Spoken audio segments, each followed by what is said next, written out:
আজকের সকালটা ছিল একদম আলাদা অন্য দিনের থেকে। দেখুন সুন্দর আকাশে ত্রিবর্ণ পতাকা, কী সুন্দর লাগছে দেখতে। তো সকাল সকাল রেডি হয়ে চলে এলাম স্কুলে। আজ আমার উপর গুরু দায়িত্ব আছে।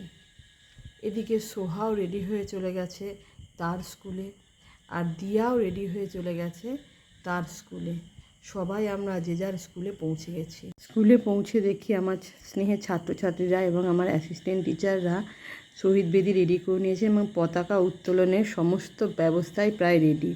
ছাত্রছাত্রীদের কাছে আজ কিছু বক্তব্য রেখে আমি আমার গুরুদায়িত্ব পালন করতে এগিয়ে এলাম।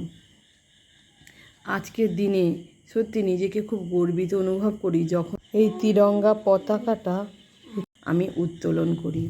মনের মধ্যে একটা আলাদাই অনুভূতি কাজ করে, নিজের উপর যেমন কেমন একটা গর্ববোধ হয়। পতাকা উত্তোলন করার সাথে সাথে এবং যখন জাতীয় সঙ্গীত গাওয়া হয়, সেই অনুভূতি ভাষায় প্রকাশ করা যায়। অনেকেরই মনে হবে ছাদে কেন? তো আজ আমাদের স্কুলের মাঠটা গ্রামের দখলে থাকে। ওখানে প্রতি বছর 15ই আগস্ট মিনি ফুটবল খেলার কম্পিটিশন হয়। তাই আজ স্কুলের মাঠে পতাকা উত্তোলন করা হয় না, ছাদেই হয়।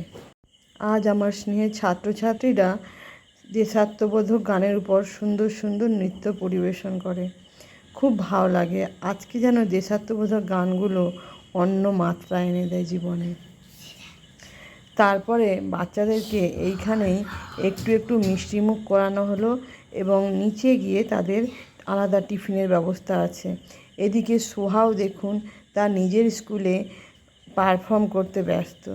সেও বিভিন্ন নাচে আজ অংশগ্রহণ করে এবং খুব আনন্দের সহিত সে তার আজ 15ই আগস্ট দিনটা পালন করে। ছোট ছোট কচি কচি বাচ্চাগুলো যখন দেশাত্মবোধক গানের উপর নৃত্য প্রদর্শন করে, সত্যি দেখতে কিন্তু খুবই ভালো লাগে। মনটা যেন আনন্দে ভরে যায়। যতই হোক আজ ৭৯তম স্বাধীনতা দিবস।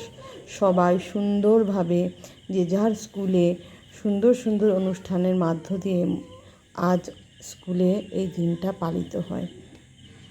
সোয়ার স্কুলে অনেক গার্ডিয়ানও এসেছেন তাদের নিজেদের বাচ্চাদের পারফরমেন্স দেখতে। খুব ভালো লাগলো পরিবেশটা, খুবই ভালো লাগলো।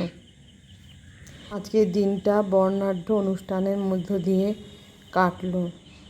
শেষে বলার মধ্যে এটাই কথা, ভারত আবার জগৎ সভায় শ্রেষ্ঠ আসন লবে। ৭৯তম স্বাধীনতা দিবসের আবার শুভেচ্ছা।